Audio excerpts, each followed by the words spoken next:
बिस्मिल्लाहिर्रहमानिर्रहीम। अस्सलाम वालेकुम स्टूडेंट्स, मैं हूं हसान फरीद, आपका फिजिक्स टीचर। स्टूडेंट्स, आज हम पढ़ेंगे AC through inductor. Alternating current जब इंडक्टर में से पास करता है तो वोल्टेज और करंट का आपस में क्या रिलेशन होगा, ये हम जानेंगे आज के लेक्चर में। ये हम पहले ही डिसाइड कर चुके हैं कि जितने भी सर्किट्स हम पढ़ेंगे उनमें हमारा बेसिक जो हमारा एक एम होगा वो यही होगा कि वोल्टेज और करंट का रिलेशन देखें कि क्या रिलेशन बनता है। तो आइए स्टूडेंट्स स्टार्ट करते हैं आज का लेक्चर। स्टूडेंट्स, सबसे पहले तो हम आज का लेक्चर एक नजर बुक में अगर देखें तो आप लोगों को पता चलेगा कि वहां पर किसी किस्म की कोई हेडिंग मौजूद नहीं है, जिसकी वजह से बच्चों को ये लॉन्ग क्वेश्चन अटेम्प्ट करते हुए थोड़ा सा मसला होता है। तो मैंने आप लोगों के सामने पहले ही हेडिंग्स लिख दी हैं। दूसरी बात यह है कि एसी थ्रू इंडक्टर में सबसे पहले जो समझने वाली चीज है वो इंडक्टर खुद है। इंडक्टर क्या होता है आप लोग देखते हैं स्टूडेंट्स, अक्सर आप लोगों को इस तरह की एक चीज लगी हुई नजर आती है डिफरेंट डिवाइसेस के अंदर। इसे हम कहते हैं इंडक्टर। ये इंडक्टर अगर आप गौर से देखें ये किस तरह से बनता है, याद रखिएगा हम एक कॉपर की थिक वायर लेते हैं। थिक क्यों बोल रहा हूं, क्योंकि इसका क्रॉस सेक्शनल एरिया काफी ज्यादा है। इस कॉपर की वायर को किसी भी मटेरियल के ऊपर हम वाउंड कर देते हैं और आप देखेंगे ये जो हमारे पास चीज बनी है जिसमें बहुत सी टर्न्स नजर आ रही हैं आपको, इसे हम कहते हैं सोलेनॉइड या इसी को हम इंडक्टर भी कहते हैं। तो इंडक्टर क्या है? कॉपर की वायर से बना हुआ एक सोलेनॉइड है। तो स्टूडेंट्स, इंडक्टर की डेफिनेशन लिख देते हैं कि इंडक्टर क्या होता है। It is usually in the form of a solenoid wound from a copper, बल्कि thick copper wire। अब स्टूडेंट्स, आप लोग जानते हैं कि हमारे पास जो रेजिस्टेंस है उसका एरिया के साथ इनवर्स रिलेशन है, यानी जितना एरिया ज्यादा होगा उतना रेजिस्टेंस कम होगी। और मैंने जो आज कॉपर वायर आपको इमेजिन करवाई, वो कॉपर वायर जो है उसका क्रॉस सेक्शन अगर हम देखें तो वो काफी ज्यादा था, थिक कॉपर वायर इमेजिन की। और अगर एरिया ज्यादा है तो फिर उसकी रेजिस्टेंस कम होगी, यानी एक इंडक्टर जो है उसकी रेजिस्टेंस बहुत कम होती है। इनफैक्ट इतनी कम होती है कि हम उसकी रेजिस्टेंस को इग्नोर कर सकते हैं कि उसमें कोई रेजिस्टिव प्रॉपर्टी नहीं है। तो स्टूडेंट्स, सोलेनॉइड की पहली इंपॉर्टेंट प्रॉपर्टी क्या है? It has very small resistance. ये है पहली प्रॉपर्टी। दूसरी प्रॉपर्टी क्या है? ये है तो आर्टिकल बेसिकली चैप्टर नंबर 15 से रिलेटेड, लेकिन वहां आप लोगों को बताया था कि हमारे पास अगर एक कॉइल में टर्न्स कम हो तो आप कहेंगे कि उसकी सेल्फ इंडक्टेंस कम होती है, और अगर किसी कॉइल के अंदर टर्न्स ज्यादा हो, करीब करीब हो, तो फिर हम कहेंगे इसकी जो सेल्फ इंडक्टेंस है वो बहुत ज्यादा होगी। और हम लोगों ने जो सोलेनॉइड इमेजिन किया उसमें बहुत सी टर्न्स थी, तो इसका मतलब हम जो इंडक्टर लेंगे उसकी इंडक्टेंस बहुत ज्यादा होगी। तो it has very large inductance. तो दो बातें हम लोगों ने सीखी हैं स्टूडेंट्स, और वो क्या कि इंडक्टर की रेजिस्टेंस बहुत कम और इंडक्टेंस बहुत ज्यादा। इंडक्टेंस का सिंबल एल होता है, ये आप लोगों को चैप्टर नंबर 15 से पता है। अब स्टूडेंट्स, दूसरी दो बातें जो इंडक्टर के बारे में आप लोगों ने जाननी है वो क्या है? सबसे पहली बात याद रखिएगा, inductor stores energy in the form of magnetic field. बड़ी इंपॉर्टेंट बात है, इंडक्टर एनर्जी स्टोर करता है बिल्कुल वैसे जैसे कैपेसिटर करता था, लेकिन कैपेसिटर जो एनर्जी स्टोर करता था वो in the form of electric field करता था, जबकि जो हमारे पास इंडक्टर होता है वो एनर्जी स्टोर करता है in the form of magnetic field. आइए इसके एक पिक्चर में आपको इमेजिन करवाता हूं ये एनर्जी स्टोर करने का क्या मतलब है। इमेजिन करें मेरे पास इंडक्टर के साथ एक डीसी सोर्स अटैच है। जैसे ही डीसी सोर्स इससे कनेक्ट होगा और सर्किट कंप्लीट होगा तो आप देखेंगे एक करंट जो है वो इंडक्टर में से फ्लो करना शुरू कर देगा। स्टूडेंट्स, इस करंट के गुजरने के साथ साथ इंडक्टर के अंदर एक मैग्नेटिक फील्ड डेवलप होना शुरू हो जाएगा, और मैग्नेटिक फील्ड एक पॉइंट आएगा मैक्सिमम हो जाएगा। ये मैग्नेटिक फील्ड क्या चाह रहा है? ये मैग्नेटिक फील्ड चाह रहा है कि करंट जिस डायरेक्शन में अभी चल रहे हैं उसी डायरेक्शन में चलते रहें, यानी ये चाहता है करंट को कंटिन्यू करवाना। करंट को जिस डायरेक्शन में, जिस मैग्नीट्यूड से करंट जा रहा है, कोशिश करना कि वो उसी मैग्नीट्यूड से उसी डायरेक्शन में जाता रहे। ये जो इंडक्टर की ख्वाहिश है जो उसके मैग्नेटिक फील्ड की वजह से उसके अंदर प्रोड्यूस होगी है, ये क्या रंग लाएगी कि अगर मैं बैटरी हटा दूं थोड़ी देर के लिए तो उसका वो मैग्नेटिक फील्ड फिर भी चार्जेस को उसी डायरेक्शन में चलाता रहेगा, और हमारे पास बैटरी के ना होने के बावजूद हमारे पास एक करंट चलता रहेगा। तो अगर ये करंट हमें मिल रहा है बैटरी के ना होने के बावजूद, तो इसका मतलब है इंडक्टर ने एनर्जी स्टोर की थी और फिर हमारे पास इंडक्टर ने वही एनर्जी हमें चार्जेस को फ्लो करवा के वापस दे दी। इसको एक और तरह से भी देखा जा सकता है कि आपने डीसी सोर्स लगाया, जब करंट जा रहा था और उसके अंदर मैग्नेटिक फील्ड डेवलप हो रहा था, तो हम कहेंगे इंडक्टर चार्ज हो रहा है, this is the charging of inductor. और फिर जब हमारे पास हमने बैटरी डिस्कनेक्ट कर दी, तो बैटरी के डिस्कनेक्ट होने की वजह से चार्जेस का फिर से उसी डायरेक्शन में चलते रहना, क्योंकि इंडक्टर चाहता है कि करंट उसी डायरेक्शन में जाता रहे, इसे हम कहते हैं इंडक्टर की डिस्चार्जिंग, के इंडक्टर डिस्चार्ज हो रहा है। तो एक बात तो कंफर्म है कि इंडक्टर की ख्वाहिश हमने देखी, इंडक्टर एनर्जी स्टोर करता है। एनर्जी स्टोर करने का मतलब क्या है कि वो एक ऐसा मैग्नेटिक फील्ड डेवलप कर लेता है जो ये चाहता है कि करंट जिस डायरेक्शन में जा रहा है, जिस मैग्नीट्यूड से, उस डायरेक्शन में वो जाता रहे उसी मैग्नीट्यूड से, यानी कि करंट को फ्लो करवाते रहना, ये इंडक्टर का काम है। तो यहां से हम इसको एक और तरह से भी लिख सकते हैं, ऊपर वाली बात को ही हम यूं भी लिख सकते हैं कि इंडक्टर क्या करता है, inductor opposes change in current. अच्छा, ये बात आपकी बुक ने मेंशन भी हुई है कि हमारे पास इंडक्टर जो है वो करंट के चेंज को अपोज करता है। इसका क्या मतलब है स्टूडेंट्स? इसका वही मतलब है, अगर हमारे पास करंट जो है वो 3 एम्पेयर पास कर रहा था कॉइल के अंदर से, तो जैसे ही मैंने बैटरी हटाई तो थोड़ी देर के लिए इंडक्टर ने 3 एम्पेयर का करंट उसी डायरेक्शन में फ्लो करना मानने की कोशिश की। यानी इंडक्टर क्या चाह रहा है? इंडक्टर ये चाह रहा है कि 3 एम्पेयर का करंट चलता रहे, कम ना हो। तो इसका मतलब वो क्या कर रहा है? वो करंट के चेंज को अपोज कर रहा है। वो चाहता है 3 एम्पेयर रहे और जितनी उसमें ताकत है उतनी देर वो उसको रखता है। तो स्टूडेंट्स, ये था हमारे पास बेसिकली इंडक्टर का थोड़ा सा तारुफ। ये दो बातें बड़ी इंपॉर्टेंट है जो मैंने आपको बताई। इंडक्टर एनर्जी स्टोर करता है in the form of magnetic field, capacitor भी एनर्जी स्टोर करता है, लेकिन उसकी एनर्जी स्टोर करना ज्यादा आसानी से समझ में आ जाती है। इसमें थोड़ा सा मसला होता है बच्चों को, इसलिए मैंने एक्सप्लेन कर दिया। और इंडक्टर करंट के चेंज को अपोज करता है। अब स्टूडेंट्स, सर्किट डायग्राम क्या है आज का article? AC, alternating current through inductor. तो हमारे पास डायग्राम के अंदर एक ऑल्टरनेटिंग वोल्टेज सोर्स होगा और उसके साथ एक अदर इंडक्टर जिसकी सेल्फ इंडक्टेंस L है वो होगा। और हमारे पास ये सर्किट डायग्राम है। तो सर्किट डायग्राम तो कोई इतना मसले वाली बात नहीं है।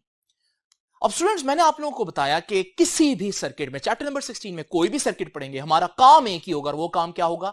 To find a relationship between voltage and current. हमने ये देखना है कि वोल्टेज और करंट का आपस में क्या रिलेशन है। क्या वो फेज में है, यानी इन फेज है? क्या वो आउट ऑफ फेज है? क्या वोल्टेज करंट को लीड कर रहा है? क्या करंट वोल्टेज को लीड कर रहा है? ये सारी बातें हम लोगों ने देखनी है और इसको मैं एक्सप्लेनेशन की हेडिंग में एक्सप्लेन करूंगा। अब स्टूडेंट्स, सबसे पहले तो आप लोग ये देख लीजिए कि इस एक्सप्लेनेशन को हम दो तरह से लेकर चल सकते हैं। यानी करंट वोल्टेज के साथ क्या कर रहा है? लीड कर रहा है, लैग कर रहा है, फेज में है। ये देखने के दो तरीके हैं, लॉजिकली और मैथमेटिकली। पहले मैं आपको लॉजिकली इमेजिन करवाता हूं कि क्या होता है।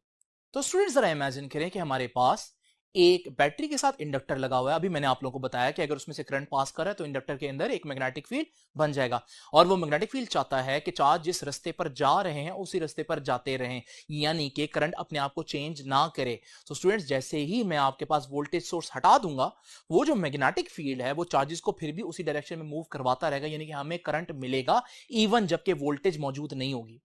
स्टूडेंट्स, लेकिन ये तो डीसी है ना। आप कहेंगे कि सर आज का आर्टिकल हमारा जो है वो डायरेक्ट करंट को डिस्कस करना तो नहीं है, बल्कि आज का हमारा आर्टिकल जो है वो ऑल्टरनेटिंग करंट को डिस्कस करना है। तो स्टूडेंट्स, इमेजिन करें कि हमारे पास एक ऑल्टरनेटिंग सोर्स है जो इस इंडक्टर से अटैच है। अगर हमारे पास ये ऑल्टरनेटिंग वोल्टेज सोर्स को आप नहीं जानते तो मैं एक सेकंड में इसको थोड़ा सा एक्सप्लेन कर देता हूं कि बेसिकली एक ऑल्टरनेटिंग वोल्टेज सोर्स का ग्राफ कुछ इस तरह से होता है, जिसमें आप देख रहे हैं कि ये है upper portion of the graph और ये है lower portion of the graph. Upper portion का मतलब है कि हमारे पास इस दौरानिया में जो टर्मिनल ए है वो पॉजिटिव रहेगा और टर्मिनल बी जो है वो नेगेटिव रहेगा। लेकिन जैसे ही ग्राफ का ये वाला पोर्शन आएगा तो हमारे पास जो टर्मिनल ए है जो पहले पॉजिटिव था वो नेगेटिव हो जाएगा और बी जो है वो पॉजिटिव हो जाएगा। यानी टर्मिनल्स जो है वो अपनी पोलैरिटी रिवर्स करते रहते हैं। अगर थोड़ी देर में ए पॉजिटिव है तो थोड़ी देर बाद ए नेगेटिव हो जाएगा और फिर पॉजिटिव हो जाएगा और फिर नेगेटिव हो जाएगा। यही काम बी के साथ होगा। यानी अगर आपको मैं कॉन्टिन्यूस प्रोसेस के तहत दिखाऊं तो कॉन्टिन्यूस प्रोसेस में आप देखेंगे कि हमारे पास जैसे जैसे ये वोल्टेज जो है वो चेंज होता जाएगा वैसे वैसे पोलैरिटी जो है वो आपके पास रिवर्स होती जाएगी, चेंज होती जाएगी। इसलिए इसको हम लोगों ने ऑल्टरनेटिंग वोल्टेज का नाम दिया। लेकिन इसमें नोट करने वाली बात है ये वाला पॉइंट, जैसे ये वाला पॉइंट अचीव होगा तो आप देख रहे हैं ये वाला वो पॉइंट है जो ना पॉजिटिव हाफ साइकिल का पार्ट है ना नेगेटिव हाफ साइकिल का पार्ट है। तो हम कह सकते हैं कि ये वाला जो पॉइंट है इस पे हमारे पास वोल्टेज जीरो है, और वोल्टेज जीरो है तो इसका मतलब है इस वक्त ना ए टर्मिनल पॉजिटिव है ना बी टर्मिनल पॉजिटिव है, यानी कि वोल्टेज मिल ही नहीं रही इस लम्हे के अंदर। तो हम कह सकते हैं कि इस लम्हे आप यूं समझ लो जैसे एसी सोर्स लगा ही नहीं हुआ। तो स्टूडेंट्स याद रखिएगा ये सारी कहानियां आप लोगों को पता होनी चाहिए। वैसे ये मैंने एक्सप्लेन किया पहले, लेकिन सम टाइम बच्चे डायरेक्ट इस लेक्चर पर आते हैं इसलिए मैंने थोड़ा सा बता दिया। तो स्टूडेंट्स जब ये पॉजिटिव हाफ साइकिल जो है वो आप देखेंगे तो हमारे पास काफी ज्यादा करंट जो है वो इंडक्टर में से बह रहा होगा और इंडक्टर में बहुत ज्यादा मैग्नेटिक फील्ड जो है वो स्टोर हो चुका होगा। लेकिन जैसे ये वाला पॉइंट आएगा जहां पर वोल्टेज एक लम्हे के लिए जीरो हो जाएगी, तो आप देखेंगे वोल्टेज जब जीरो हो जाएगी, आप थोड़ी देर के लिए इमेजिन कर सकते हैं जैसे हमारे पास वोल्टेज सोर्स लगा ही नहीं हुआ। जब वोल्टेज सोर्स नहीं लगा होगा क्योंकि इंडक्टर ने मैग्नेटिक फील्ड की फॉर्म में एनर्जी स्टोर कर ली और वो क्या चाहता है कि करंट जिस रास्ते में जा रहा है उस रास्ते में जाता रहे, तो इस लम्हे आप देखेंगे करंट बह रहा होगा। यानी ये अजीब बात है कि वोल्टेज सोर्स आप यूं समझे है ही नहीं, यानी वोल्टेज इज जीरो और करंट इज मैक्सिमम।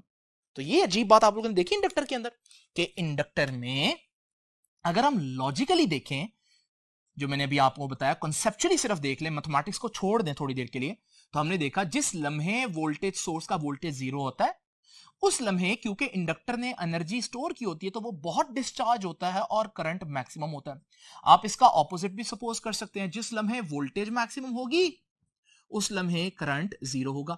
तो यहां से हम लोगों को एक बात तो पता चल रही है कि इंडक्टर के अंदर रेजिस्टर जैसी सिंपल बातें नहीं है। रेजिस्टर के अंदर क्या होता था, जितना वोल्टेज बढ़ता है उतना करंट बढ़ता है, जब वोल्टेज जीरो करंट भी जीरो, जब वोल्टेज मैक्सिमम करंट भी मैक्सिमम। लेकिन इंडक्टर के केस में अभी तक मुझे इतना जरूर पता चल गया कि वोल्टेज और करंट का रिलेशन सिंपल नहीं है बल्कि बड़ा कंप्लेक्स सा रिलेशन है। जिस लम्हे वोल्टेज जीरो होती है करंट उस लम्हे मैक्सिमम हो चुका होता है। इसी तरह से उल्ट कह सकते हैं, जिस वक्त वोल्टेज मैक्सिमम होगी करंट उस लम्हे जीरो हो चुका होगा। लेकिन क्या ये जो बात मैंने आपको दिखाई है कॉन्सेप्चुअली समझाई है, क्या मैथमेटिक्स भी इसको सेकंड कर रही है, यानी क्या मैथमेटिक्स भी इसके साथ साथ चल रही है, क्या वो भी यही बात कर रही है? ये अब हम स्टूडेंट्स देखेंगे इसकी एक्सप्लेनेशन के अंदर। जरा इमेजिन करें, क्योंकि इंडक्टर पढ़ रहे हैं तो इंडक्टर की इक्वेशन मैंने आप लोगों को बताई थी, और इंडक्टर की इक्वेशन है सेल्फ इंड्यूस्ड ईएमएफ बराबर होती है L del I over del T. ये इक्वेशन क्या है, इसका क्या मतलब है, ये तो चैप्टर नंबर 15 में आप लोगों को पढ़ना चाहिए। और इसको मैंने थोड़ा सा एक्सप्लेन कर दिया था जब मैंने बेसिक सर्किट एलिमेंट्स का आर्टिकल जो है वो डिस्कस किया। अब स्टूडेंट्स याद रखिएगा ये वो ईएमएफ है जो सेल्फ इंड्यूस्ड ईएमएफ या बैक ईएमएफ इंडक्टर प्रोड्यूस कर रहा है। याद रखिएगा कि अगर इसकी रेजिस्टेंस नहीं है, नेग्लिजिबल है, और वो तो है ही नेग्लिजिबल, तो जितनी ईएमएफ इसकी होगी उतनी ही वोल्टेज इसकी होगी, यानी voltage source self induced EMF के बराबर वोल्टेज देगा। कब? If resistance is negligible. और क्या आज इंडक्टर की रेजिस्टेंस नेग्लिजिबल है? बिल्कुल है, क्योंकि मैंने थिक कॉपर वायर ली थी, बहुत मोटी कॉपर वायर की रेजिस्टेंस बहुत कम होती है, तो वो नेग्लिजिबल हो जाएगी। तो इसका मतलब इस इक्वेशन में मैं फिर V इज इक्वल टू, क्योंकि ईएमएफ है तो ईएमएफ का फॉर्मूला क्या है, L del I over del T. अब स्टूडेंट्स इस इक्वेशन को जरा गौर से देखें। इस इक्वेशन में सेल्फ इंडक्टेंस एक कांस्टेंट है। स्टूडेंट्स अगर मैं कांस्टेंट हटा दूं तो हमारे पास रह जाएगा V, और अब इक्वालिटी का साइन तो नहीं आ सकता, अब आएगा प्रोपोर्शनैलिटी का साइन, और साथ आगे क्या रह गया, del I over del T. तो स्टूडेंट्स ये है वो इक्वेशन जिस पर हम सारी मैथमेटिक्स करेंगे। अब स्टूडेंट्स जरा तवज्जो से देखिए कि ये इक्वेशन क्या कह रही है। एक आम बंदे के लिए इक्वेशन क्या कह रही है कि voltage is directly proportional to rate of change of current. लेकिन हम इसको मैथमेटिक्स में यूं कहते हैं कि यहां से हमें क्या सीखने को मिला, दैट वोल्टेज इज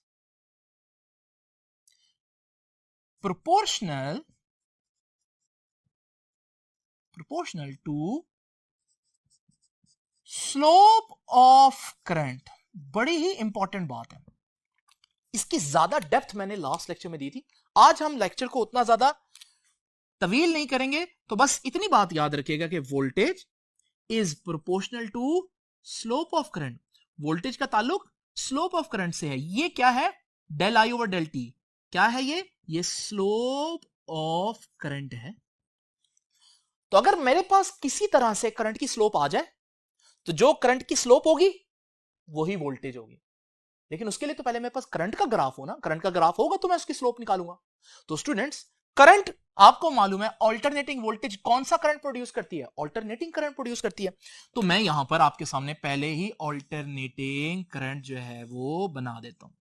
तो ये जो रेड में मैंने ग्राफ बनाया आपके सामने, ये किसको शो कर रहा है? ये करंट को शो कर रहा है। मैं इसको पॉइंट ओ, ए, बी, सी, डी, ई, एफ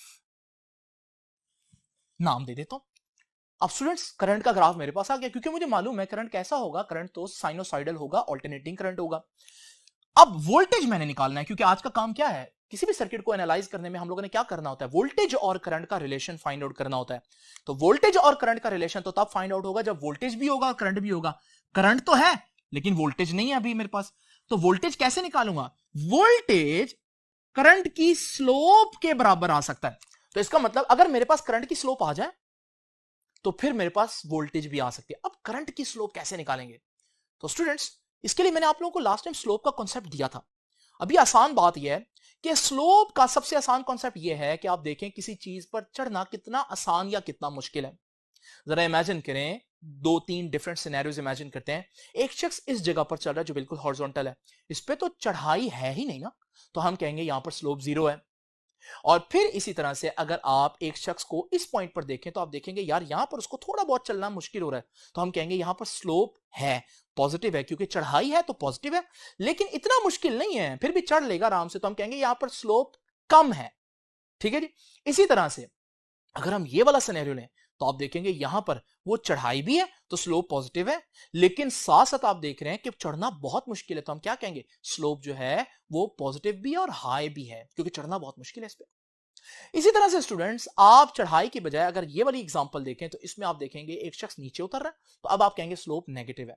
तो ये स्लोप का कॉन्सेप्ट क्या है? आप देखें कि किसी चीज पर चढ़ना कितना मुश्किल है, तो जितना ज्यादा मुश्किल उतनी स्लोप ज्यादा, जितना आसान उतनी स्लोप कम, और अगर चढ़ाई है ही नहीं तो फिर चढ़ना बिल्कुल ही आसान होगा, फिर हम कहेंगे स्लोप 0 है। अब स्टूडेंट्स, ये सारी बात को मैं यहां पर कैसे अप्लाई करूं?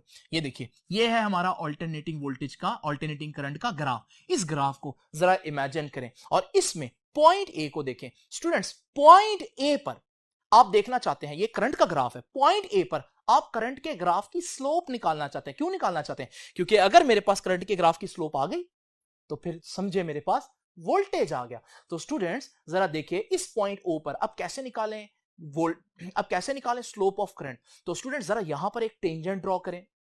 जब आप यहां पर टेंजेंट ड्रॉ करेंगे, इस टेंजेंट पर अगर आप गौर से देखें तो वही सिनेरियो इमेजिन करें कि यहां पर आप चढ़ रहे हैं। स्टूडेंट्स, इस पर चढ़ना तो बहुत मुश्किल है, ये तो मुमकिन ही नहीं है, यानी चढ़ाई बहुत ज्यादा है ये। और जब चढ़ना बहुत मुश्किल होगा तो हम कहेंगे स्लोप बहुत ज्यादा होगी, यानी कि इस पॉइंट पर स्लोप मैक्सिमम होगी। हालांकि करंट क्या है इस पॉइंट पर? करंट 0 है, लेकिन करंट की स्लोप क्या आ रही है? करंट की स्लोप मैक्सिमम आ रही है। तो याद रखिएगा, ये जो पॉइंट ओ मैंने भी आपके सामने स्टडी किया, एट ओ, क्या देखा हम लोगों ने? एट ओ हमारे पास स्लोप ऑफ करंट क्या होगी? इज मैक्सिमम, बहुत ज्यादा होगी। अब स्टूडेंट्स, इमेजिन करें अगर यहां पर स्लोप ऑफ करंट मैक्सिमम है, मैं यहां करंट की स्लोप अगर ड्रॉ करूं तो मैंने क्या बताया? पॉइंट ओ पर हालांकि करंट 0 है लेकिन करंट की स्लोप बहुत ज्यादा है, तो फिर मैं यहां एक पॉइंट आपके सामने ड्रॉ कर देता हूं। ये ब्लू पॉइंट क्या बता रहा है? ये ब्लू पॉइंट बता रहा है कि ये करंट की स्लोप को जाहिर किया इस पॉइंट के ऊपर, स्लोप ऑफ करंट। तो रेड वाला ग्राफ करंट का ग्राफ है और ब्लू जो डॉट्स में लगाऊंगा वो बेसिकली करंट की स्लोप को रिप्रेजेंट करें। तो जब करंट 0 तो करंट की स्लोप बहुत ज्यादा। अच्छा स्टूडेंट्स, अब जरा इमेजिन करें पॉइंट ओ से पॉइंट ए तक का जो पोर्शन है सारा, अब यहां पर मैंने स्लोप को स्टडी करना है। मैं यहां पर आपके सामने 3 टेंजेंट्स ड्रॉ कर देता हूं। पहले टेंजेंट को अगर आप गौर से देखें तो आप देख रहे हैं कि यहां चढ़ना पड़ेगा, और चढ़ना पड़ेगा तो स्लोप पॉजिटिव होगी, और जब स्लोप पॉजिटिव होगी तो आप देख रहे हैं चढ़ाई काफी ज्यादा है तो स्लोप पॉजिटिव है और हाई है। इससे अगला अगर पॉइंट आप देखें नेक्स्ट टेंजेंट, तो वहां पर भी आप देख रहे हैं कि चढ़ाई तो है, तो स्लोप पॉजिटिव है, लेकिन पहले के मुकाबले में चढ़ना इतना मुश्किल नहीं है, थोड़ा सा आसान है क्योंकि चढ़ाई थोड़ी सी कम है। तो इसका मतलब हम कहेंगे यहां स्लोप पॉजिटिव है लेकिन स्लोप थोड़ी सी कम हुई है। और फिर जब आप इस पॉइंट पर पहुंचेंगे तो आप देख रहे हैं कि यहां तो स्लोप लिटरली जीरो हो गई है, क्योंकि यहां तो चढ़ाई है ही नहीं, यहां तो कोई मुश्किल ही नहीं आएगी क्योंकि चढ़ना ही नहीं है यहां पर, यहां तो हॉरिजॉन्टल चल रहा है। तो इसका मतलब यहां पर स्लोप जीरो आ गई। अगर मैं इन सारे पॉइंट्स को इकट्ठा करूं तो देखें यहां स्लोप हाई थी, फिर यहां कम हुई और फिर यहां स्लोप जीरो हो गई। पॉजिटिव ही रही हर जगह, लेकिन मुसलसल स्लोप पॉइंट ओ से पॉइंट ए तक कम हो रही है। पॉजिटिव है लेकिन कम हो रही है। तो फ्रॉम ओ टू ए मैंने क्या सीखा? फ्रॉम ओ टू ए मैंने देखा कि स्लोप ऑफ करंट क्या कर रही है? डिक्रीज कर रही है, चढ़ाई आसान होती जा रही है। ठीक है, डिक्रीजिंग। तो स्टूडेंट्स, ओ से ए तक करंट तो बढ़ रहा है, लेकिन स्लोप को इमेजिन करें तो स्लोप तो कम हो रही है। तो स्लोप मुसलसल कम हो रही है, और जब हम इस पॉइंट पर पहुंचे थे स्लोप, आपको याद है स्लोप जो है वो जीरो हो गई थी। अब स्टूडेंट्स जरा इमेजिन करें, हमारे पास ये जो कर्व का पोर्शन ए से बी है, इसमें हम कुछ पॉइंट्स इमेजिन कर लेते हैं और उन पर टेंजेंट ड्रॉ कर लेते हैं। अगर आप वही पॉइंट ए देखें तो पॉइंट ए पर तो आप लोग जानते हैं स्लोप जीरो है। उसके बाद अगर आप गौर से देखें तो अब चढ़ाई नहीं है बल्कि उतराई है, अब नीचे आ रहा है। अब यहां पर अगर आप देखें जो फर्स्ट टेंजेंट है तो आप देखेंगे कि हमारे पास वो शख्स नीचे तो आ रहा है, तो स्लोप नेगेटिव है, स्लोप नेगेटिव है, लेकिन अभी इतनी ज्यादा उतराई नहीं है, तो वो आराम आराम से नीचे आ रहा है। तो इसका मतलब स्लोप नेगेटिव है लेकिन कम है, स्लोप नेगेटिव है लेकिन कम है। उसके बाद हमारे पास अगर आप दूसरे टेंजेंट को देखें तो वहां पर भी उतराई है, स्लोप नेगेटिव है, लेकिन स्लोप नेगेटिव होने के साथ साथ आप देख रहे हैं उतराई काफी ज्यादा है, तो स्लोप नेगेटिव लेकिन ज्यादा है। इससे हम लोगों ने क्या सीखा कि पॉइंट ए से पॉइंट बी तक का पोर्शन अगर हम देखें तो स्लोप की सूरत हाल यह है कि स्लोप शुरू में जीरो थी और आहिस्ता आहिस्ता नेगेटिव में बढ़ रही है, नेगेटिव में बढ़ रही है। तो देखें ग्राफ के ऊपर इसको पहले ड्रॉ कर लेते हैं। तो स्लोप यहां जीरो हो चुकी थी ना, अब स्लोप ने नेगेटिव में बढ़ना है। तो स्टूडेंट्स ये देखिए नेगेटिव में बड़ी स्लोप, तो स्लोप का ग्राफ जो है वो करंट के ग्राफ से हटकर चल रहा है। तो यहां पर भी मैं लिख देता हूं from A to B, from A to B slope बढ़ रही है, लेकिन कहां बढ़ रही है? इंक्रीजिंग नेगेटिवली, नेगेटिव में बढ़ रही है स्टूडेंट्स, इंक्रीजिंग नेगेटिवली। अब स्टूडेंट्स मजीद पॉइंट्स को हम डिस्कस नहीं करते, अगर आपके पास ये कर्व आ गई, अब आप इसको खुद ही मजीद आगे ड्रॉ करें तो आपको पता चलेगा कि ये भी हमारे पास एक साइनोसाइडल वेव आ गई, जिसको मैं P Q R S T और इस तरह से नाम दे देता हूं। स्टूडेंट्स ये ब्लू ग्राफ किस चीज की है, किस चीज को रिप्रेजेंट कर रहा है? ये ब्लू ग्राफ करंट की स्लोप को रिप्रेजेंट कर रहा है। रेड ग्राफ किसको रिप्रेजेंट कर रहा है? करंट को। ब्लू ग्राफ किसको रिप्रेजेंट कर रहा है? करंट की स्लोप को। लेकिन करंट की स्लोप तो वोल्टेज होती है, तो इसका मतलब अब मैं आपके सामने कह देता हूं कि एक्चुअली जो ब्लू ग्राफ है किसको रिप्रेजेंट कर रहा है? वोल्टेज को रिप्रेजेंट कर रहा है। देखा आप लोगों ने किस चालाकी से हम लोगों ने मैथमेटिक्स के टूल्स को यूज करते हुए करंट की ग्राफ से वोल्टेज का ग्राफ निकाल लिया, और उसकी वजह बनी हमारी ये इंफॉर्मेशन कि वोल्टेज और करंट का एक रिलेशन हमारे पास मौजूद है, और वो ये है कि voltage is proportional to slope of current. तो मैंने पहले करंट की स्लोप का ग्राफ निकाला, और जैसे करंट की स्लोप का ग्राफ निकल आया तो मैंने उसको नाम दे दिया ये तो वोल्टेज का ग्राफ है, क्योंकि मैं पहले ही ये बता चुका था आपको। अब इस ग्राफ में अच्छी बात क्या है कि ये ग्राफ मेरे पास करंट भी रखता है और वोल्टेज भी रखता है, और किसी भी सर्किट को स्टडी करने के लिए हमारा एम क्या होता है, हमारा मकसद क्या होता है? वोल्टेज और करंट का रिलेशन अंडरस्टैंड करना। तो वोल्टेज भी है करंट भी है, तो रिलेशन अंडरस्टैंड कर लेते हैं। तो जरा इमेजिन करें यही ग्राफ जो मैंने अभी आप लोगों के सामने बनाया, इसको इमेजिन करें तो अगर आप गौर से देखें इस पॉइंट पर करंट जीरो है स्टूडेंट्स। अगर इस पॉइंट पर करंट जीरो है तो वोल्टेज पर एक नजर डालिए, वोल्टेज इस वक्त मैक्सिमम पर पहुंची हुई है, यानी when current is zero voltage is at its maximum value. और इस पर हैरान ना हो, यह बात लॉजिकली और कंसेप्चुअली मैं आपको पहले ही बता चुका हूं कि when current is zero voltage is maximum, when voltage is zero current is maximum. ये दोनों बातें आप यहां टैली कर सकते हैं। ये जो ग्राफ आया आपके पास, इस ग्राफ में when current is zero voltage is maximum, and when current is maximum voltage is zero. और यही दो बातें मैंने आप लोगों को चार्जिंग डिस्चार्जिंग के कॉन्सेप्ट से पहले ही बताई है। कैपेसिटर में भी मैंने ऐसे ही किया था। कैपेसिटर में भी मैंने आपको बताया था कि करंट और वोल्टेज को पहले हम कॉन्सेप्चुअली देख लेते हैं और फिर उसके बाद हम लोगों ने इसको मैथमेटिकली देखा था और रिजल्ट तो सेम आना ही था, लेकिन उससे कॉन्सेप्ट आपका क्लियर हो जाता है स्टूडेंट्स। तो कंक्लूजन क्या सीखा हम लोगों ने? कंक्लूजन ये हुआ कि in a pure inductive AC circuit, एक प्योर इंडक्टिव एसी सर्किट अगर हमारे पास हो तो उसमें हम क्या कह सकते हैं ना, pure inductive AC circuit voltage leads, आगे चल रहा है ना, क्योंकि करंट जीरो तो वोल्टेज मैक्सिमम पर है, तो वोल्टेज आगे चल रहा है, तो वोल्टेज लीड्स करंट। और अगर हम ये कह दें वोल्टेज करंट को लीड कर रहा है तो हम ये भी कह सकते हैं और करंट पीछे चल रहा है, यानी कि करंट लैग्स बिहाइंड वोल्टेज। लेकिन कितना आगे कितना पीछे? देखें ये जीरो पर है करंट, करंट जीरो पर कब होगा? जब थीटा जीरो। और वोल्टेज मैक्सिमम पर है, मैक्सिमम का मतलब क्या होता है? थीटा 90 हो, क्योंकि साइन 90 कितना होता है? साइन 90 1 होता है, जो कि मैक्सिमम वैल्यू है। करंट जीरो पर है तो हम थीटा जीरो क्यों बोल रहे हैं? क्योंकि साइन जीरो क्या होता है? साइन जीरो जीरो होता है, जीरो का मतलब मिनिमम।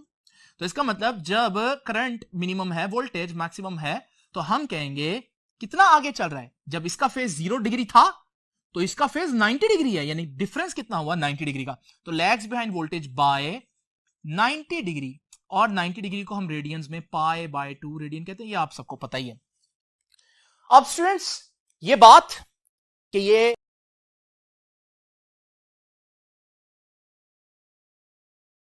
वोल्टेज मैक्सिमम, तो वोल्टेज करंट को लीड कर रहा है, मैंने अल्फाजों में भी बयान कर दिया, लिख कर बता दिया कि अगर आपने बताना हो कि वोल्टेज लीड कर रहा है करंट को तो ऐसे। लेकिन अगर आपने वेक्टर्स की फॉर्म में रिप्रेजेंट करना है तो फिर आप कैसे बताएंगे? यही इंफॉर्मेशन जो मैंने ग्राफ से बताई और मैंने कंक्लूजन में बताई, और फिर आप चाहते हैं कि उसको वेक्टर की फॉर्म में बताएं, तो उसके लिए क्या तरीकेकार है? यह है हमारे पास रेड वाला ग्राफ करंट का। इस पॉइंट पर करंट जीरो है, जिस पॉइंट पर करंट जीरो हो तो हम उसका जो वेक्टर है वो हॉरिजॉन्टल ड्रॉ करेंगे। ये चीजें हम पहले डिस्कस करके आए हैं। लेकिन जिस पॉइंट पर करंट जीरो है उस पॉइंट पर वोल्टेज मैक्सिमम पर है, और वोल्टेज मैक्सिमम पर होने का मतलब है कि हम उसमें 90 डिग्री का लीड कर रहे हैं, तो हम अपने वेक्टर को 90 डिग्री काउंटर क्लॉकवाइज ड्रॉ करेंगे। तो ये है हमारे पास वही इंफॉर्मेशन जो ये बता रहा है ग्राफ की फॉर्म में, अल्फाजों में मैं बता रहा हूं, और यहां पर मैं वेक्टर की फॉर्म में बता रहा हूं कि वोल्टेज करंट को 90 डिग्री लीड कर रहा है। तो ये असल में जब हम वोल्टेज और करंट के एरोज बनाते हैं तो अगर वो फेज में वोल्टेज और करंट हो तो हम एरोज पैरेलल बनाते हैं, लेकिन अगर वोल्टेज लीड कर रहा होगा तो मैं उसको काउंटर क्लॉकवाइज रोटेट करूंगा उतने डिग्री जितने डिग्री से वो लीड कर रहा है। यहां 90 से कर रहा है तो मैं उसको 90 डिग्री काउंटर क्लॉकवाइज रोटेट कर दूंगा, और अब ये बन गया voltage leads the current by 90 degree.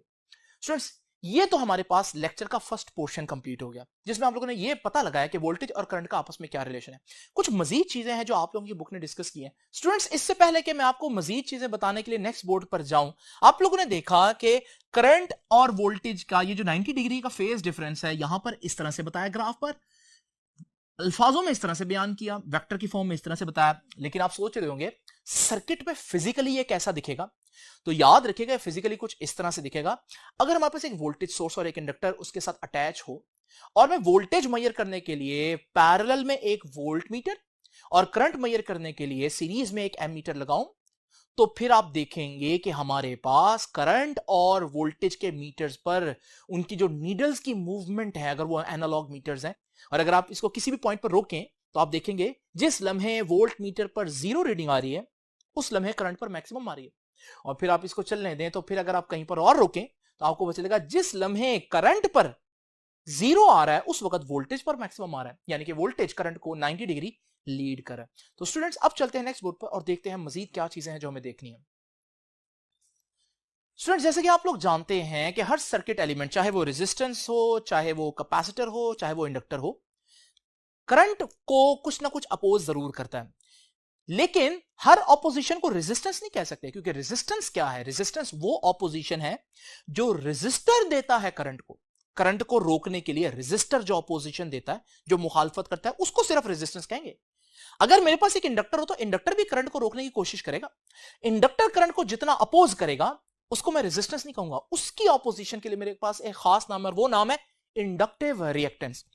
याद रखिएगा, इंडक्टिव रिएक्टेंस की यहीं से हम डेफिनेशन बना सकते हैं, और वो क्या है? इट इज द ऑपोजिशन, ये वो रुकावट है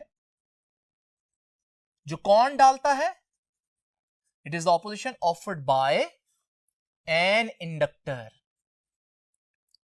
किसको ये रुकावट करेगा जी? किसकी मुखालफत करेगा? To flow of AC, alternating current की। दूसरी बात याद रखिएगा, इंडक्टिव रिएक्टेंस का जो सिंबल होता है वो होता है XL। तीसरी बात याद रखिएगा कि इंडक्टिव रिएक्टेंस का यूनिट, भाई इंडक्टिव रिएक्टेंस है क्या? सिंपल कॉन्सेप्ट क्या है? ऑपोजिशन है, रुकावट है जो करंट को देते हैं, और करंट को जो रुकावट देते हैं उसको हम हमेशा ओहम्स में मेजर करते हैं। तो यू लिख लें या यू लिख लें उसका सिंबल। तो याद रखिएगा, इंडक्टिव रिएक्टेंस जो है उसका यूनिट ओहम होगा। अब नेक्स्ट चीज, फार्मूला। इंडक्टिव रिएक्टेंस का जो फार्मूला है XL बराबर है, अब XL कैसे निकालेंगे? देखिए, ओहम्स लॉ तो आप लोगों ने पढ़ा। ओहम्स लॉ क्या कहता है? V equals to IR, R is equals to V over I। ये R क्या है? रेजिस्टेंस। लेकिन अगर मैं जनरली बात करूं, ये क्या है? ऑपोजिशन, रुकावट करंट की। करंट को कितनी रुकावट होगी डिपेंड करता है, ऊपर क्या चीज आ रही है? वोल्ट्स, नीचे क्या आ रहा है? करंट। तो अगर मैं किसी भी सर्किट में वोल्टेज और करंट को डिवाइड कर दूं, पोटेंशियल डिफरेंस यानी कि वोल्टेज और करंट को डिवाइड कर दूं, तो मेरे पास उस सर्किट में करंट के लिए जितनी भी मुखालफत है वो आ जाएगी, ऑपोजिशन। तो यहां पर इंडक्टर की ऑपोजिशन ही निकालनी है ना। तो एक तरीका क्या है? इंडक्टर की ऑपोजिशन कैसे निकाली जा सकती है? उस सर्किट में जितनी वोल्टेज होगी और जितना करंट होगा उसको डिवाइड कर दें। लेकिन ये तो ऑल्टरनेटिंग करंट है ना, जब भी ऑल्टरनेटिंग करंट लेना है तो कौन सी वोल्टेज लेंगे हम? RMS voltage. और कौन सा करंट लेंगे हम?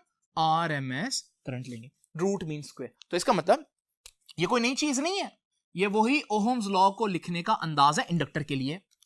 और फिर स्टूडेंट्स, इसका ये तो जनरल सा फॉर्मूला है, इसका फॉर्मूला को हम यूं भी लिख सकते हैं, XL। ये डेरिवेशन में आपको नहीं करवाऊंगा, सिर्फ रिजल्ट लिख रहा हूं। किसके बराबर होता है? XL 2πfL। और ये F क्या है? इसके बारे में जान लें। F है उस सोर्स की फ्रीक्वेंसी। यानी फॉर एग्जांपल, अगर मेरे पास फ्रीक्वेंसी 1 हर्ट्ज है, इसका क्या मतलब है? इसका मतलब है कि मेरा जो ऑल्टरनेटिंग करंट सोर्स है वो 1 सेकंड में एक दफा अपनी पोलैरिटी चेंज करेगा। जब वो 1 सेकंड में एक दफा पोलैरिटी चेंज करेगा तो आपको वो कुछ इस तरह से नजर आएगा। लेकिन अगर फ्रीक्वेंसी 2 हर्ट्ज हो तो इसका मतलब मेरा जो सोर्स है वो अपने टर्मिनल्स को, पॉजिटिव को नेगेटिव, नेगेटिव को पॉजिटिव, यानी पोलैरिटी को 1 सेकंड में 2 दफा चेंज करेगा। अब आप देखेंगे आपको कुछ इस तरह से दिखाई देगा ये। और अगर फ्रीक्वेंसी जो है वो 3 हर्ट्ज है तो अब आप देखेंगे कि वो 1 सेकंड में 3 दफा स्विच करेगा टर्मिनल्स को, पॉजिटिव को नेगेटिव, नेगेटिव को पॉजिटिव करेगा। और आमतौर पर हमारे घरों में जो फ्रीक्वेंसी होती है वो 50 हर्ट्ज होती है, ये 60 हर्ट्ज होती है। तो अगर 50 हर्ट्ज की फ्रीक्वेंसी हो तो आप देखिए आपको पता भी नहीं चलेगा, इतनी तेजी से चेंज हो रहे होंगे टर्मिनल्स की पोलैरिटी। अब स्टूडेंट्स, ये फ्रीक्वेंसी को तो आप लोगों ने समझ लिया। यहां से इंपॉर्टेंट बात क्या निकल रही है, और वो ये बात है कि जो ऑपोजिशन है करंट को, वो डिपेंड कर रही है किस पर? थोड़ी देर के लिए 2π और L कांस्टेंट्स हैं, इनको हटा दें तो फ्रीक्वेंसी रह जाएगी। तो इसका मतलब यह है कि जितनी फ्रीक्वेंसी ज्यादा होगी सोर्स की, उतनी ऑपोजिशन ज्यादा होगी। और जब ऑपोजिशन ज्यादा होगी तो ऑपोजिशन किसको है? करंट को अपोज कर रहे हैं, तो करंट उतना कम हो जाएगा। आइए इसको एक आम एक्सपेरिमेंट से समझते हैं। इमेजिन करें मेरे पास एक एसी सर्किट है जिसके साथ एक इंडक्टर लगा हुआ है, लेकिन एक बल्ब भी लगा हुआ है। इस एसी की इस वक्त जो फ्रीक्वेंसी है वो 5 हर्ट्ज है। तो आप देख रहे हैं बल्ब जो है वो फुल ब्राइटनेस पर ग्लो कर रहा है, उसमें से एक खास अमाउंट ऑफ करंट पास कर रहा है, सपोज करें 3 एम्पीयर करंट पास कर रहा है। स्टूडेंट्स, हमने क्या देखा कि जब हम इस एसी सोर्स की बजाय एक एसी सोर्स लगा दे जिसकी फ्रीक्वेंसी जो है वो सपोज करें 10 हर्ट्ज है, यानी ज्यादा फ्रीक्वेंसी है, डबल कर दी हमने फ्रीक्वेंसी, तो हमने देखा कि करंट अब हमारे पास सिर्फ 1.5 एम्पीयर पास करना शुरू हो गया और जो बल्ब है उसका ग्लो कम हो गया। इसका मतलब यह हुआ कि हमारे पास हाई फ्रीक्वेंसी एसी जो है इंडक्टर ने ज्यादा अपोज किया, और जब उसने ज्यादा अपोज किया तो उसका नतीजा यह निकला कि कम करंट सर्किट में फ्लो कर पा रहा है और हमारे पास जो बल्ब है वो फुल ब्राइटनेस से ग्लो नहीं कर पा रहा। इसका मतलब यहां से हमें पता चल रहा है जितनी फ्रीक्वेंसी ज्यादा होगी इंडक्टर उतना ज्यादा अपोज करेगा, और जितनी फ्रीक्वेंसी कम होगी इंडक्टर उतना कम अपोज करेगा। अगर मैं इस फ्रीक्वेंसी को मजीद बढ़ा दूं तो आप देखेंगे जब फ्रीक्वेंसी मजीद बढ़ जाएगी फिर सोर्स की, तो बल्ब का ग्लो और कम हो जाएगा। इसका मतलब अपोजिशन करंट को बहुत ज्यादा देना शुरू कर दी इंडक्टर ने। अच्छा, इसके ऑपोजिट अगर मैं फ्रीक्वेंसी कम करूं तो आप देखेंगे करंट बढ़ जाएगा क्योंकि ऑपोजिशन कम हो जाएगी। इमेजिन करें अगर मैं यहां डीसी लगा दूं तो डीसी का क्या होता है, डीसी का पॉजिटिव टर्मिनल हमेशा पॉजिटिव रहता है, नेगेटिव हमेशा नेगेटिव रहता है, यानी ये तो पोलैरिटी चेंज करेगा ही नहीं। यानी इसकी फ्रीक्वेंसी क्या है पोलैरिटी चेंज करने की, एक सेकंड में ये एक दफा भी नहीं चेंज करेगा, यानी 0 दफा चेंज करेगा, तो फ्रीक्वेंसी 0 हर्ट्ज होगी। तो अगर फ्रीक्वेंसी 0 हर्ट्ज होगी तो आप देखेंगे कि इंडक्टर इसको बिल्कुल अपोज नहीं करेगा और बहुत ज्यादा करंट जो है वो बल्ब में से पास करेगा। तो इसका मतलब एक डीसी के लिए इंडक्टर कोई अपोजिशन नहीं देता। ठीक है जी, तो याद रखिएगा यहां से हमने क्या देखा, अगर फ्रीक्वेंसी 0 तो एक्सएल 0 यानी ऑपोजिशन 0। तो ऑपोजिशन किसकी 0 होती है, जो कंडक्टर होता है। तो याद रखिएगा for DC inductor becomes conductor, full conductor बन जाएगा। और याद रखिएगा इंडक्टर अपोजेस, रुकावट डालेगा किसको, अपोजेस हाई फ्रीक्वेंसी एसी। जितना ज्यादा फ्रीक्वेंसी वाला एसी होगा उतना उसको ज्यादा अपोज करेगा, जितना कम होगा उतना कम अपोज करेगा। और अगर फ्रीक्वेंसी 0 है जैसे डीसी की होती है फिर अपोज ही नहीं करेगा, और क्या बन जाएगा, कंडक्टर। कंडक्टर कौन होता है, जो अपोज नहीं करता, करंट को जाने देता है। अब स्टूडेंट्स आखिरी बात है पावर डिसिपेशन। पावर डिसिपेशन समझने के लिए जो मैंने ग्राफ आप लोगों के सामने पहले ड्रॉ किया है, जिसमें हमारे पास करंट का ग्राफ कुछ इस तरह से और वोल्टेज का ग्राफ 90 डिग्री लीड करने की वजह से कुछ इस तरह से है। इस ग्राफ के स्टूडेंट्स आइए 4 हिस्से कर देते हैं। वही हिस्से मैंने आपके सामने यहां पर भी एक्सप्लेन किए, तो ये 4 हिस्से मैंने आपके सामने किए, वहां पर भी मैंने 4 हिस्से कर दिए। अब स्टूडेंट्स जरा इमेजिन करें कि पावर क्या होती है। पावर होती है वोल्टेज इनटू करंट। एक बात याद रखिएगा, पावर अगर पॉजिटिव आए तो इसका मतलब है कि पावर खर्च हुई है, पावर डिसिपेट हुई है। और अगर हमारे पास पावर नेगेटिव आए तो इसका क्या मतलब है, इसका मतलब है कि पावर जो है वो हमें मिली है, हमारी खर्च नहीं हुई बल्कि हमें मिली हुई है। तो अब स्टूडेंट जरा तवज्जो से देखिए, अगर आप ये जो पहला पोर्शन मैंने आपको ग्राफ का दिखाया, 4 हिस्से किए हम लोगों ने, पहला पोर्शन जो अगर आप गौर से देखें तो ये है जीरो लाइन हमारी। तो आप देख रहे हैं कि वोल्टेज का जो ग्राफ है वो भी 0 से ऊपर है और करंट का ग्राफ भी 0 से ऊपर है, तो दोनों पॉजिटिव हुए। अब वोल्टेज भी पॉजिटिव है, करंट भी पॉजिटिव है, तो पावर क्या होता है, वोल्टेज और करंट का प्रोडक्ट। तो वोल्टेज पॉजिटिव, करंट पॉजिटिव, तो पावर भी पॉजिटिव आई। इसका मतलब फर्स्ट हाफ में हमारे पास जो पावर है वो पॉजिटिव आई। इसका मतलब है फर्स्ट हाफ में आपकी पावर कंज्यूम हुई, खर्च हुई। अब स्टूडेंट्स अगर आप सेकंड पोर्शन देखें तो सेकंड पोर्शन में आप लोगों को क्लियरली नजर आ रहा है कि जो करंट है वो 0 लाइन से ऊपर ही है, लेकिन वोल्टेज 0 लाइन से नीचे चली गई है। इसका मतलब वोल्टेज नेगेटिव है और करंट पॉजिटिव है। और पावर क्या होता है, वोल्टेज और करंट का प्रोडक्ट। तो वोल्टेज नेगेटिव, करंट पॉजिटिव, तो पॉजिटिव इंटू नेगेटिव, आंसर तो नेगेटिव आएगा ना। इसका मतलब सेकंड जो क्वार्टर है उसमें आप देखेंगे जो पावर है वो नेगेटिव है। इसका मतलब क्या है, इसका मतलब है पावर खर्च नहीं हुई बल्कि पावर आपको मिली। और इसमें हैरान होने वाली बात नहीं है, हम लोगों ने पहले ही पढ़ा इंडक्टर की एक खास बात है, वो एनर्जी स्टोर कर सकता है, और जब वो एनर्जी स्टोर करेगा तो वो वापस आपको एनर्जी देगा। तो ये वो साइकिल है, साइकिल का वो हिस्सा है जिसमें एनर्जी आपको मिलेगी, तो आपकी तो नहीं खर्च होगी। इसे हम पावर नेगेटिव तस्वर करते हैं, इमेजिन करते हैं। अब स्टूडेंट्स देखते हैं ये जो थर्ड पोर्शन है इसमें क्या होगा। तो अगर आप गौर से देखें थर्ड पोर्शन में ये हमारी 0 लाइन है। अब मजे की बात है कि वोल्टेज भी नेगेटिव में है क्योंकि नीचे है, करंट भी नेगेटिव में है क्योंकि नीचे है। पावर वोल्टेज और करंट का प्रोडक्ट है, वोल्टेज नेगेटिव, करंट नेगेटिव, लेकिन नेगेटिव नेगेटिव पॉजिटिव, तो पावर पॉजिटिव ही आई। तो थर्ड क्वार्टर के अंदर पावर पॉजिटिव है। इसी तरह से अगर आप फोर्थ क्वार्टर में देखें तो आपका जो वोल्टेज है अब वो 0 लाइन से ऊपर है तो वोल्टेज पॉजिटिव, करंट 0 लाइन से नीचे है तो करंट नेगेटिव, और पावर में जब आप करंट और वोल्टेज का प्रोडक्ट लेंगे तो पॉजिटिव इंटू नेगेटिव, नेगेटिव आएगा, और पावर नेगेटिव आ गई। नतीजा क्या निकला, नतीजा ये निकला कि फर्स्ट क्वार्टर में आपकी पावर कंज्यूम हुई, सेकंड में आपको पावर मिल गई, थर्ड में आपकी पावर कंज्यूम हुई, फोर्थ में आपको पावर मिल गई। तो ओवरऑल जितनी पावर फर्स्ट में खर्च हुई उतनी पावर सेकंड में मिल गई, जितनी थर्ड में खर्च हुई उतनी फोर्थ में मिल गई। तो इसका मतलब हमारी जो पावर कंजम्पशन है पूरे साइकिल की अगर हम देखें नेट पावर, तो याद रखिएगा नो डिसिपेशन।